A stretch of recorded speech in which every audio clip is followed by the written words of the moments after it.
Dieu dans l'Évangile selon Matthieu, au chapitre 26.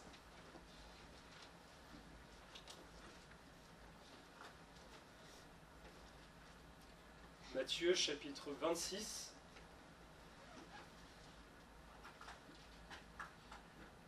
Et nous lirons le verset 41. Je ne crois pas qu'il soit nécessaire de vous rappeler le contexte. Mais nous avons cette parole de Jésus qui dit à ses disciples, à ceux qui sont là, Matthieu 26, verset 41, « Veillez et priez, afin que vous ne tombiez pas dans la tentation. L'esprit est bien disposé, mais la chair est faible. » Amen.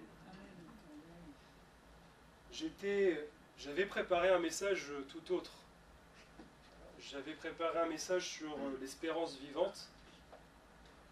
Et puis, pour tout vous dire, hier, j'ai senti qu'il ne fallait pas apporter le message sur l'espérance vivante, mais que le Seigneur me poussait ce matin à pouvoir ensemble parler ou méditer sur cette parole que Jésus a laissée.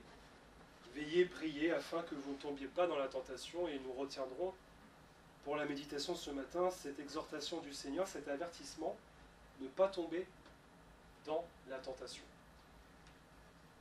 Quand on parle de ce mot tentation, je crois que pour la plupart nous avons beaucoup de versets bibliques qui nous viennent à l'esprit, et je crois qu'il y a notamment ce passage où Jésus est amené dans le désert et où il est tenté par le diable. Il faut cependant rappeler le contexte dans lequel le Seigneur Jésus s'est retrouvé dans le désert. Premièrement, la parole de Dieu nous dit que c'est poussé par l'Esprit qu'il est amené dans le désert. Ensuite, il y a 40 jours et 40 nuits, vous le savez, où le Seigneur Jésus va jeûner. Il ne va rien manger, il ne va rien boire. Et c'est au bout de cette période, de ce délai de 40 jours et 40 nuits, que le diable vient voir Jésus pour le tenter. Et frères et sœurs, je crois que bien souvent, quand nous parlons de la tentation, nous voyons la tentation dans le sens de la tentation charnelle. Le fait de tomber dans la tentation, d'être séduit par quelque chose de terrestre, charnel. Or, je crois, même si c'est bien sûr biblique, je crois que la tentation que le Seigneur évoque dans ce passage, dans le jardin de Gethsémani, n'est pas seulement ou n'est pas uniquement la tentation charnelle, mais bien une tentation aussi spirituelle. Pourquoi? Parce que même quand le Seigneur se retrouve dans le désert, bien sûr, le diable vient le voir. Alors déjà, s'il vient le voir, c'est parce qu'il est permis. D'accord? Il n'y a que Dieu qui permet que le diable s'approche d'une âme, et bien sûr, c'est le Seigneur qui a permis que Satan s'approche de lui. Le diable ne fait pas ce qu'il veut, hein, en tout cas à l'égard des chrétiens, à l'égard de Dieu. Même on a cet exemple bien sûr de Job, où le diable ne demande pas la permission, mais le Seigneur lui dit, voilà, je te donne la permission de toucher à Job, mais jusqu'à telle limite. De même, si le diable s'est approché de Jésus, c'est parce que Dieu l'a permis, c'est parce que Jésus l'a permis. Le diable s'est approché de Jésus, le Fils de Dieu, et le diable sait très bien qui est Jésus. Et moi je ne crois pas, frères et sœurs, que le diable ait voulu tenter le Seigneur dans sa chair seulement. Bien sûr, Jésus vient de passer 40 jours sans manger, ce qui est déjà une œuvre surnaturelle. On est d'accord. Aucun être humain, et de grâce ne le faites pas. Ne pensez pas que le jeûne soit obligatoirement comme Jésus, faire un jeûne comme Jésus, ne pas manger pendant 40 jours. Ça, c'est insensé de faire cela. C'est le Seigneur qui a fait cela. Il n'y a que le Seigneur Jésus qui a fait cela. Ce n'est pas un enseignement pour dire que le Seigneur nous invite à jeûner 40 jours, je préfère le dire. Le jeûne, ce n'est pas du tout une question de délai. D'accord? C'est une question de cœur. Bon, Jésus avait sans doute compris, bien sûr, pas compris, mais il avait connaissance de tout cela. Et ce que le Seigneur voulait aussi nous laisser comme exemple, c'est que, bien sûr, on a des faiblesses, notre chair est faible, mais que, à bien des égards, l'esprit, lui, tant qu'il est bien disposé, on peut remporter la victoire aussi sur la tentation. Donc je disais, il y a deux domaines au fait, dans lesquels la tentation s'exerce. Pourquoi? Parce que là on est avec le Seigneur Jésus et le diable dans la tentation, dans un combat vraiment spirituel. On est vraiment dans cette tentative du diable de chercher en fait à faire tomber Jésus, à le détourner de ce qu'il est et de ce pourquoi il est venu. Et je crois que pour nous aussi, frères et sœurs, quand Jésus nous exhorte et nous dit « Veillez et priez afin de ne pas tomber dans la tentation », moi je crois aussi, pleinement, que le Seigneur nous alerte et nous avertit sur cela, sur le fait que le diable va certainement venir nous voir un jour ou l'autre, et essayer de nous séduire, de nous détourner de la volonté de Dieu, de nous détourner de la foi, de nous détourner tout simplement de la vie, de l'esprit que le Seigneur veut pour nous. Alors, je le disais à l'instant, il y a, je crois, deux domaines. Pourquoi ? Parce que notre être tout entier est composé d'une âme, d'un corps et d'un esprit, et l'âme appartient au Seigneur. La tentation s'adresse avant tout aux chrétiens. D'accord, j'ai oublié de le dire, mais un inconverti ne peut pas être tenté. Pourquoi ? Parce qu'il est déjà soumis, je puis dire, à la volonté du diable. Le diable n'a pas besoin de le séduire, puisqu'un inconverti, comme nous l'avons été, frères et sœurs, nous étions nous aussi séduits par le péché, séduits par notre propre convoitise. Donc la tentation, elle, s'adresse uniquement aux chrétiens, à ceux qui ont accepté le Seigneur Jésus. Donc notre âme appartient au Seigneur. Mais pour ce qui est du corps et de l'esprit, c'est là où nous aurions bien sûr des combats dans notre chair, mais aussi des combats dans l'esprit, des combats spirituels. Si la tentation atteint le même but, donc à savoir faire tomber le chrétien dans le péché, selon le domaine dans lequel elle s'exerce, elle ne trouve pas la même origine. Quand nous lisons la parole de Dieu, on voit bien sûr, c'est assez évident pour nous que dans le domaine du corps, dans le domaine de la chair, on arrive très facilement à percevoir comment nous pourrions être séduits et comment est-ce que bien sûr nous pourrions tomber dans la tentation, tomber dans la convoitise. C'est quelque chose qui est humain. Ça veut dire que c'est quelque chose qui est inhérent en fait à notre nature.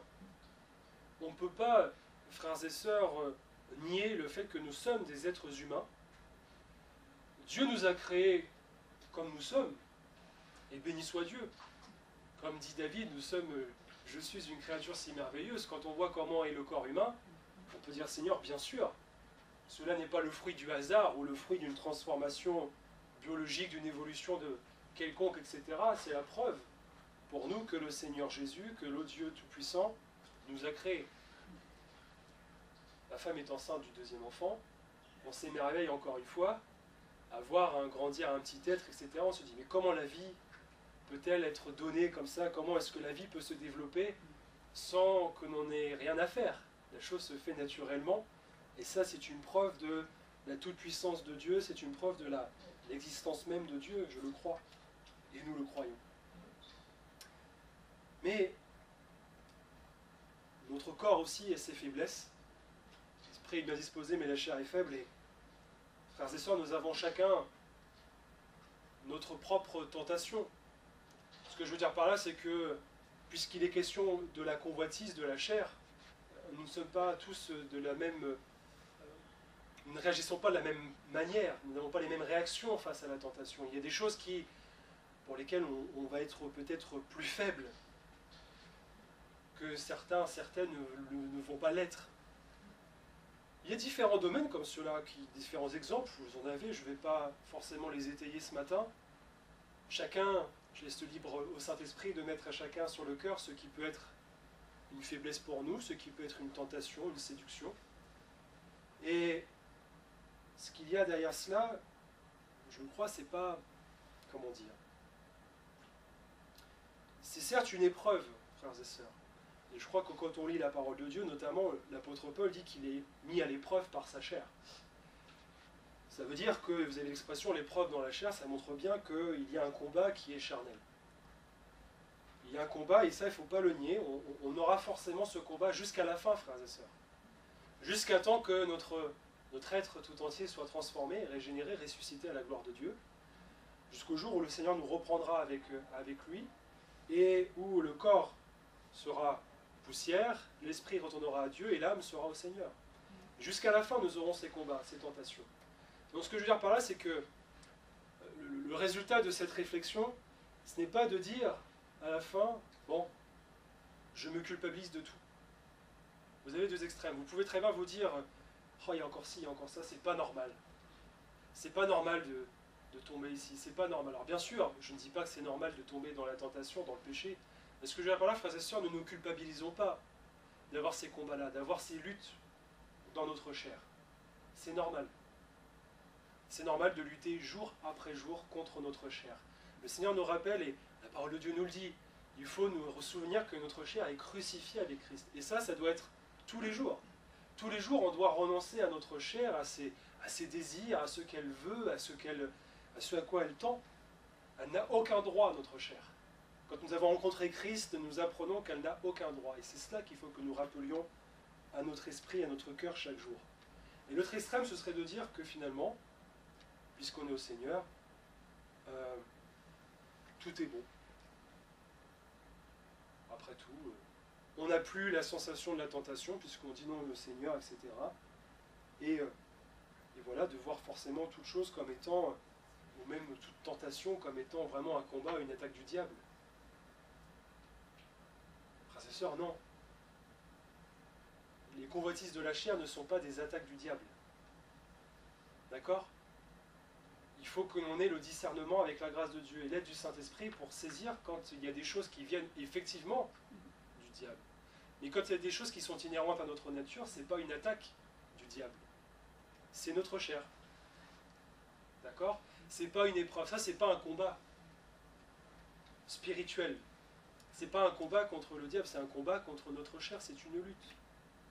D'accord ? L'apôtre Paul, notamment, dit aux Corinthiens, dans 1 Corinthiens chapitre 10, « Aucune tentation ne vous est survenue qui n'ait été humaine, et Dieu qui est fidèle ne permettra pas que vous soyez tentés au-delà de vos forces, mais avec la tentation, il préparera aussi le moyen d'en sortir afin que vous puissiez la supporter. » Ce qu'il veut dire par là, il dit aux Corinthiens, mais attendez, les épreuves que vous avez connues, ce n'est pas des épreuves spirituelles. C'est des épreuves, c'est des choses que vous avez rencontrées à cause de la chair, à cause des choses qui demeurent encore dans cette église de Corinthe. Et vous qui êtes des lecteurs assidus de la parole de Dieu, vous savez très bien ce qui se passait à Corinthe. C'est une église où il y avait tous les dons, etc. Et pour autant, il y avait des choses où il y avait quand même des situations de péché assez manifestes. Et l'apôtre Paul dit, inspiré par le Saint-Esprit, mais quand vous avez été éprouvé sur ces choses-là, ce ne sont que des épreuves charnelles, au sens où c'est des tentations qui sont humaines, c'est la chair, c'est les luttes de la chair. Et ça n'a rien à voir avec d'autres combats spirituels, qui eux sont, je vais l'aborder après, mais qui eux sont vraiment un combat contre les autorités du mal, contre les dominations diaboliques, démoniaques, tout ce que vous voulez derrière. Ça oui, ça ce sont des combats, et c'est l'épreuve notamment, l'épreuve de la foi. Donc c'est naturel, c'est normal, frères et sœurs, d'avoir peut-être, tous les jours, je ne dirais peut-être pas tous les jours, mais d'avoir un peu ces moments où on sent que voilà, la chair se manifeste, qu'il y a des désirs qui sont contraires à ceux de l'esprit. Le réflexe du chrétien, de la chrétienne, comme là l'apôtre Paul le dit, c'est de se confier dans le Seigneur. De dire Seigneur, c'est bien sûr, c'est pas normal, je ne peux pas laisser la chair et ses convoitises, il faut que tu m'aides à la crucifier, mais il faut avoir cette volonté aussi, frères et sœurs. Ceux qui n'ont pas la volonté, qui ont ces sentiments, ou qui ont ces attirances, ces désirs, tout ce que vous voulez, s'ils ne viennent pas au Seigneur, ils n'auront jamais la victoire sur ces choses. Puisque c'est Dieu qui nous donne le moyen de nous en sortir, de la supporter. Vous savez ce que c'est que supporter quelqu'un ? Non mais, il faut de la patience, il faut de la persévérance. La tentation est écrite afin que vous puissiez la supporter. La vaincre, oui, mais là le mot est important, supporter. Ça veut dire qu'il faut patienter, il faut persévérer. Ça revient sans cesse. Persévère, mon frère, ma soeur, il faut se tenir devant Dieu, il faut demander au Seigneur toute sa grâce. Le Seigneur Jésus, dans le Notre Père, nous enseigne notamment à prier Dieu et à dire « Seigneur, notre Père, ne nous induis pas en tentation, mais délivre-nous du mal. Délivre-nous du mal. » Alors, il n'est pas question de dire ici, bien sûr, que Dieu nous tente. Parce que quand on lit ce qui est écrit, ne nous induit pas en tentation, on aurait peut-être tendance à vouloir dire « Ah, ça veut dire qu'on pourrait être amené à la tentation par le Seigneur. » Non. Dieu ne tente personne. Comme le dit l'apôtre Jacques, que personne, lorsqu'il est tenté, ne dise « C'est Dieu qui me tente. » Car Dieu ne peut être tenté par le mal et ne tente lui-même personne. Jacques, chapitre 1er, verset 13. Donc Dieu, oui, ne tente pas, il ne séduit pas, il ne va pas susciter un désir charnel pour nous mettre à l'épreuve.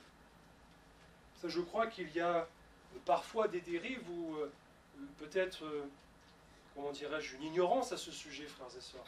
On aurait tendance à croire, parce qu'il y a une lutte charnelle, de dire « Ah, c'est Dieu qui m'éprouve dans ce combat. » Non, non. Non, non, si c'est quelque chose qui est charnel, si c'est la convoitise, le Seigneur n'est pas dans l'affaire, si je puis dire. Tout comme le diable n'est pas forcément dans l'affaire. Le diable il est malin, certes, il nous connaît. D'accord? Pas aussi parfaitement que Jésus. Mais le diable sait de quoi nous sommes faits. D'accord? Depuis maintenant des milliers d'années, il voit comment est l'homme. Il connaît la parole de Dieu. Le diable, il sait très bien que nous avons des faiblesses. Il y a des moments où nous allons être plus faibles que d'autres. Et il va certainement profiter de ces moments-là pour nous mettre quelque chose sous les yeux ou à l'esprit. D'accord? Il va susciter, attiser notre désir à cause de notre faiblesse. Mais ce n'est pas une attaque du diable, frères et sœurs. C'est notre chair. D'accord? Il faut vraiment qu'on ait les choses clairement à l'esprit, parce qu'encore une fois, on aurait tendance aujourd'hui à voir le diable partout. Or, il n'y a que Dieu qui est omniprésent. Le diable ne peut pas tout, le diable n'est pas partout présent, le diable ne sait pas tout. Ça, ce sont des attributs divins. Ce n'est pas des attributs au diable. Au contraire, lui, c'est une créature.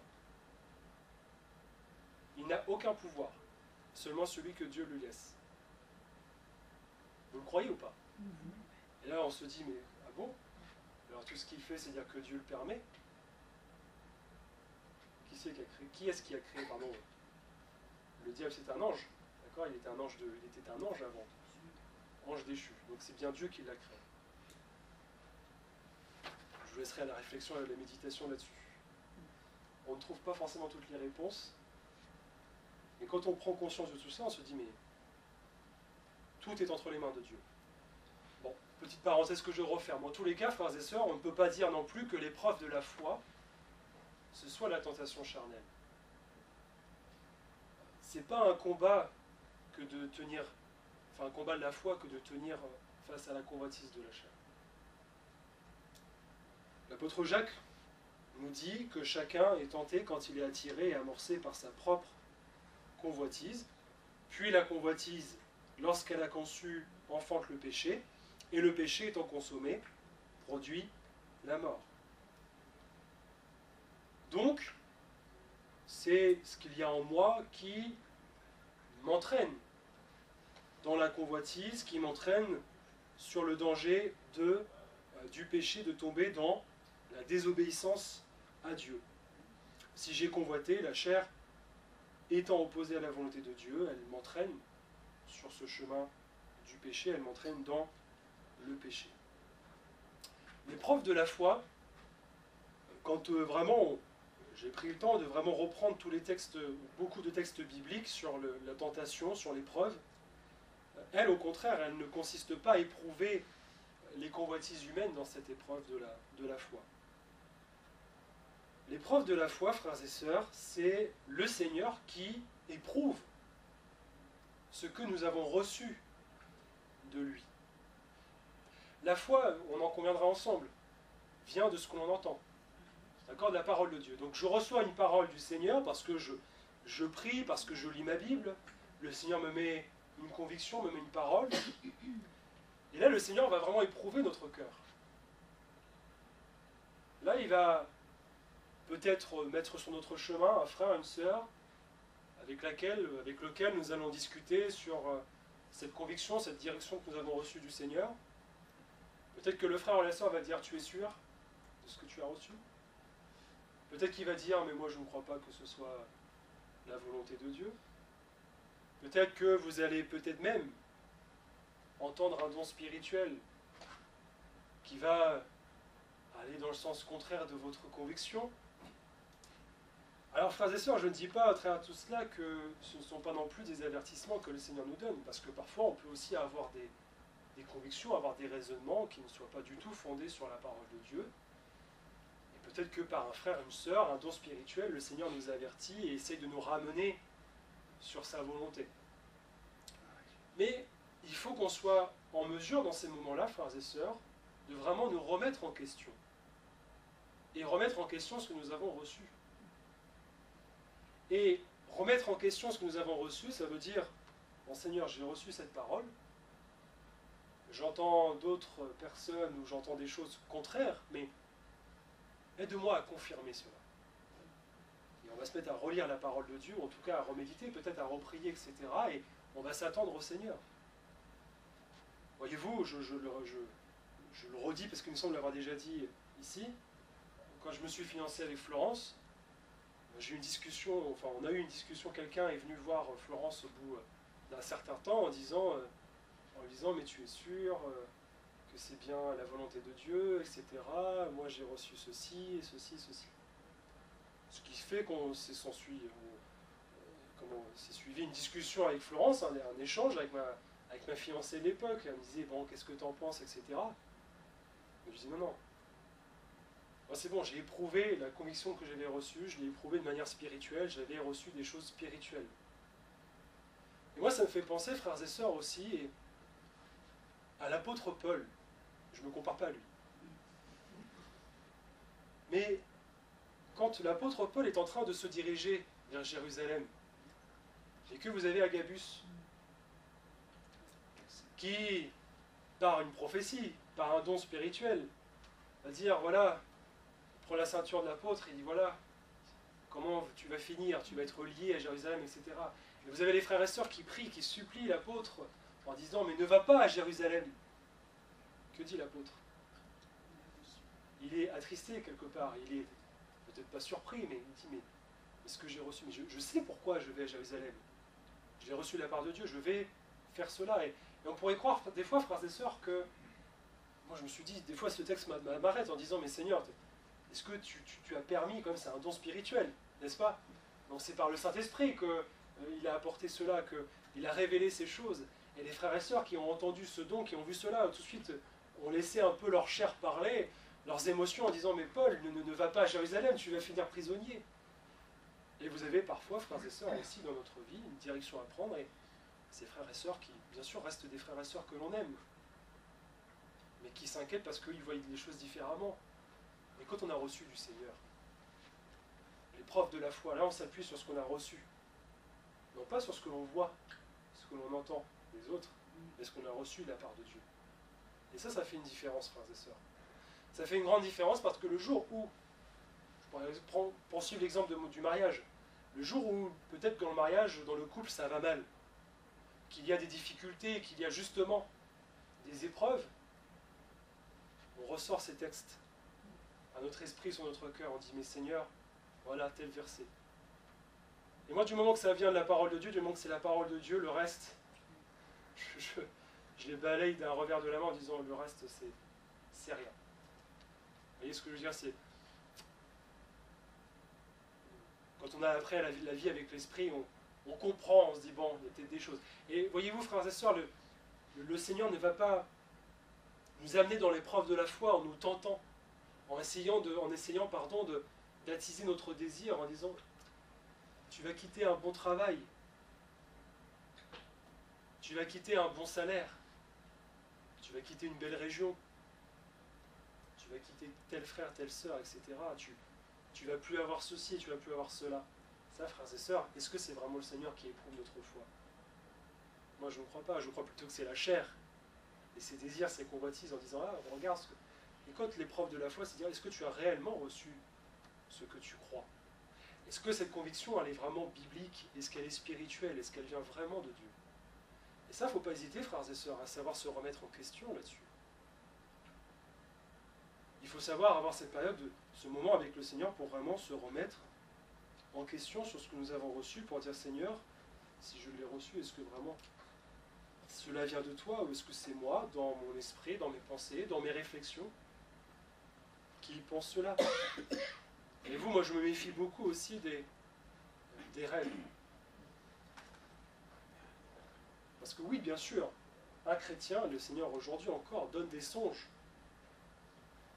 Mais les rêves, c'est dangereux parce que les rêves, ça vient de ce que nous vivons, de ce que nous pouvons penser, et là on se met à rêver. Et vous savez, on peut très bien rêver de très belles choses avec le Seigneur, et pourtant ce sont des rêves. Enfin, je trouve ça normal qu'un chrétien, une chrétienne, il vit dans la présence de Dieu, n'est-ce pas, etc. Donc, tous les jours, si on pense au Seigneur, si on pense au ciel, etc., bah, moi je vois rien d'étonnant que dans nos rêves, on se mette à imaginer peut-être, le cerveau travaille, et qu'il se mette à imaginer le ciel, etc., certaines choses. Mais ne prenons pas nos rêves pour des réalités. Vous savez, un songe, quand il est véritable, moi je le crois, il n'y a rien d'humain. C'est des choses qui viennent, mais vous n'avez jamais pensé à cette chose-là. C'est pas possible. Pourquoi? Parce qu'il y aura une faille. Si on avait imaginé la chose, on pourrait très bien remettre en question ce songe en disant, mais Seigneur, j'ai déjà pensé, donc est-ce que ça vient vraiment de toi? Moi je crois que quand le Seigneur donne un songe, il sait très bien ce qu'il fait, et il le fait de manière parfaite. Et ça veut dire qu'on n'a jamais pensé à cette chose-là. Et cela nous amène, frères et sœurs, à vraiment discerner et aussi comprendre que la chair est faible, encore une fois. Oui, on a l'esprit avec le Seigneur, on a le désir de faire la volonté de Dieu, on a le désir d'être avec le Seigneur, on a le désir de vraiment avancer avec lui, de progresser, de vivre des choses avec lui. Mais n'oublions pas que ces désirs-là, ces aspirations demeurent aussi charnelles. Et bien qu'il faille aussi, il en faut des aspirations.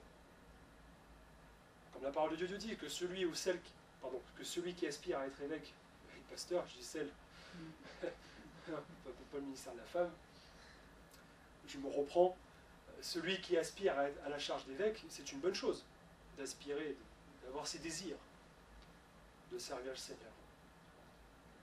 Mais le Seigneur nous montre aussi, c'est bien de le désirer, c'est mieux d'être là où le Seigneur veut qu'on soit. D'être à la disposition de Dieu, d'avoir un cœur vraiment entier pour lui, comme David avait un cœur pour Dieu, selon le cœur de Dieu. Il avait un cœur selon le cœur de Dieu. Alors voilà, ne nous privons pas d'avoir des aspirations, frères et sœurs, d'avoir des désirs spirituels, d'avoir des désirs de servir le Seigneur, etc. Mais sachons vraiment nous remettre devant le Seigneur en disant, ne tombons pas dans la tentation, justement, de croire, de prendre ces choses pour des réalités et de mettre tout en œuvre finalement après pour que les choses arrivent, alors que peut-être que ce n'est pas la volonté de Dieu. Certains vont vouloir aspirer justement à être pasteur, vont tout faire pour l'être. Et très facilement, on peut aujourd'hui faire concourir des choses pour dire « mais oui, c'est la volonté de Dieu pour que je devienne pasteur, etc. » Pour maintenant côtoyer depuis quelque temps les pasteurs, je ne dis pas qu'on n'a pas envie de l'être, mais c'est quelque chose quand même. Ça ne se fait pas à la légère. C'est pas simplement occuper une place, être sur une estrade, être devant des personnes, à quoi ça sert? On a une responsabilité quand on prêche, et il faut avoir toujours conscience de cette responsabilité. Il faut savoir qu'un jour nous aurons des comptes à rendre au Seigneur. Bien sûr, en tant que serviteur de Dieu, mais aussi pour le chrétien, la chrétienne lambda. Le Seigneur va nous dire, mais vous êtes mes témoins, vous avez été mes témoins sur terre. Qu'avez-vous fait de ma parole? N'est-ce pas? Donc, frères et sœurs, simplement, veillons vraiment à ce que nos aspirations, nos désirs, même spirituels, soient vraiment des désirs de l'Esprit Saint, des choses que le Seigneur a mis sur notre cœur pour vraiment être dans sa volonté. Je vais bientôt terminer, je ne vais pas être très long, mais il y a une parole que le Seigneur à donner, et là je terminerai sur toujours cette tentation spirituelle dans ce domaine de l'esprit. C'est un piège que le Seigneur connaît, évidemment, et dans sa grâce, le Seigneur veut que nous ne tombions pas dans ce piège. Et la délivrance dans la tentation spirituelle, elle passe par la piété. C'est pour ça que certains aujourd'hui, comme la parole de Dieu le dit encore, ils ont pour l'apparence une vie de piété, mais ils renient ceux qui ont fait la force. Aujourd'hui, vous pourriez voir quelqu'un et dire c'est un chrétien, une chrétienne. Et pourtant, quand on va suivre cette personne, quand on va l'écouter, quand on va voir comment elle vit, je ne crois pas que quand on commence à la connaître, il y ait vraiment cette vie de piété. Moi, je fais très attention parfois à ce que j'entends. Je fais très attention aussi à la manière avec laquelle les personnes, les chrétiens, les chrétiennes se comportent. Alors après, il ne faut pas tomber dans l'autre extrême. On n'est pas parfait, frères et sœurs. D'accord ? On n'est pas parfait. Et il y a des choses que certaines vont faire que nous ne faisons pas, et tout de suite, parce que nous ne le faisons pas, on va dire c'est un mauvais chrétien, une mauvaise chrétienne, moi je suis meilleur, etc. Il faut faire très attention à cela. Mais, en tout cas, ce qui est sûr, c'est que quand il y a l'épreuve ou la séduction spirituelle, j'entends, le Seigneur, par la piété, nous donne la délivrance. Il nous aide à nous en sortir. Parce que la piété, c'est une force, c'est une puissance spirituelle. Elle nous permet d'entretenir notre relation, notre communion avec Dieu. Elle nous donne, par la méditation de la parole de Dieu, de vraiment connaître les révélations du Seigneur pour nous. Elle nous aide à marcher sur le chemin de l'Esprit, à marcher selon l'Esprit, et elle nous aide à avoir cette vie de prière marquée par le Saint-Esprit. Et du moment que tous ces ingrédients sont là, à partir du moment où nous avons un cœur avec le désir de faire la volonté de Dieu, avec un cœur et un être qui a vraiment renoncé à ce que nous étions, à ce que nous sommes, le Saint-Esprit nous aide, nous assiste et nous communique ce qui vient de Jésus. Et là, on revient à Jésus dans le désert qui a pu résister au diable, déjà parce qu'il est Dieu, mais parce qu'il utilise la parole en disant « tu ne me tenteras pas ». Il est écrit. Et nous devons faire pareil, frères et sœurs. Il est écrit. La parole de Dieu, Dieu dit ça. Il est écrit, point. Et j'ai envie de dire, c'est ma manière d'être, point barre. J'ai peut-être ce tempérament, ce caractère, pour ceux qui me connaissent un peu plus. Des fois où vous pouvez me dire tout ce que vous voulez,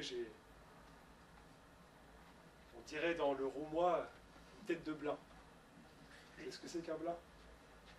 Je crois que c'est un mouton, un bouc, quelqu'un qui... Vous ne pouvez pas en faire ce que vous voulez. Parfois, je le reconnais, j'ai ce tempérament-là, mais je crois que c'est aussi salutaire parfois. Parce que comme l'apôtre Paul a pu dire, je sais en qui j'ai cru, je sais en qui je crois. Quand on est enfant de Dieu, né de nouveau, quand on lit la parole de Dieu, quelqu'un qui vient nous voir nous dire des choses, on regarde, on dit non, non, s'il est écrit ça, et si on commence à discuter, non, non, moi je ne t'écoute pas, ça ne m'intéresse pas. Eh bien, frères et sœurs, c'est aussi par cette vie de piété que nous pouvons remporter cette victoire, cette délivrance. Vous voyez, quand Jésus donne la parabole des 4 terrains, et ça c'est ce que l'on retrouve dans l'évangile de Luc au chapitre 8 au verset 13, il dit à propos de ceux qui ont un cœur sur le roc, c'est-à-dire qui ont un cœur avec les pierres, que lorsqu'ils reçoivent la parole, c'est avec joie qu'ils la reçoivent, mais qu'ils n'ont aucune racine et qu'ils succombent au moment de la tentation. Frères et sœurs, c'est pas là la tentation, je crois, charnelle seulement. Là, c'est spirituel. Vous en avez des chrétiens, des chrétiennes qui vont recevoir la parole de Dieu et qui vont être joyeux, qui vont dire « Oui, c'est une belle parole ». Mais le jour où il y a l'épreuve, le jour où il y a un combat spirituel, ils succombent parce qu'ils n'ont pas de racines. Ça veut dire en fait qu'il y a encore des choses dans leur cœur qui demeurent. Des choses qu'ils n'ont pas réussi à demander au Seigneur de retirer. Et ça, c'est l'exemple du cœur du chrétien, de la chrétienne qui est tiède. le cœur du chrétien fervent, bouillant pour le Seigneur, c'est celui qui a un cœur comme le terrain qui est bien préparé, qui est enlevé de toute épine, qui a vraiment fait le ménage dans sa vie, qui a fait le ménage dans son cœur. Si vous gardez des choses dans votre cœur, des choses qui concernent le monde, si vous gardez des choses qui sont comme des pierres dans votre cœur, la parole va venir, vous allez dire Amen à la parole au moment de la prédication, et vous sortez du lieu, et vous l'avez oubliée. Et vous la laissez en désuétude, vous. Comme mon potager chez moi, vous le laissez mourir. J'ai pas la main verte.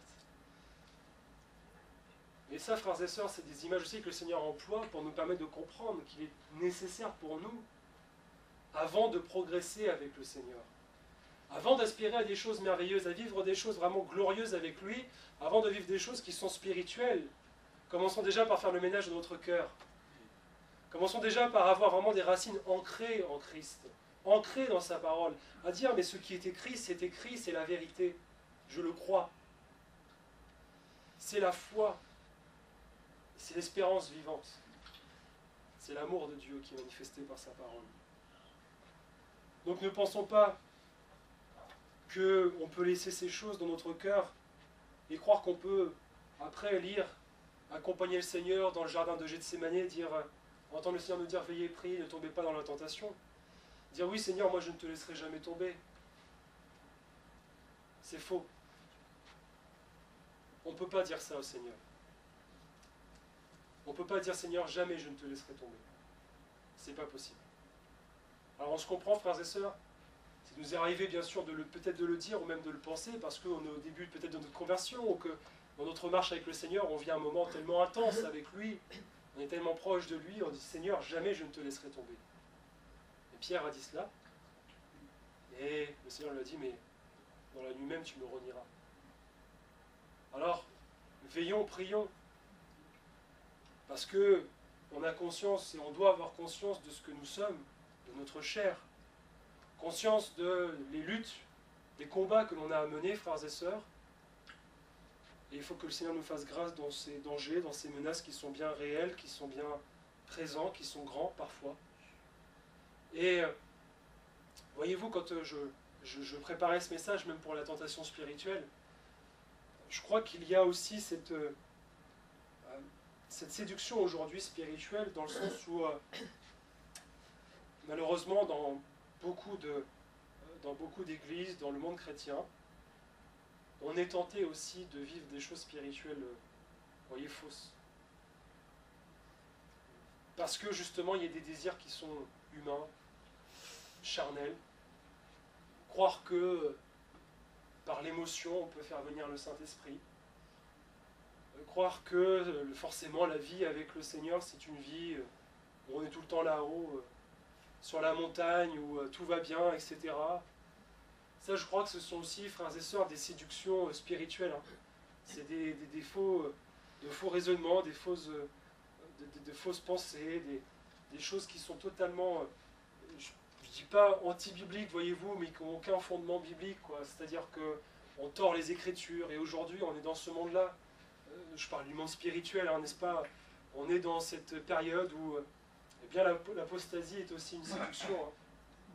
L'apostasie est aussi une séduction, une tentation de tomber dedans, de dévier, de détourner la parole de Dieu, de dire « Ah, c'est trop dur, trop compliqué de croire en cela, c'est trop intégriste, c'est trop sectaire ».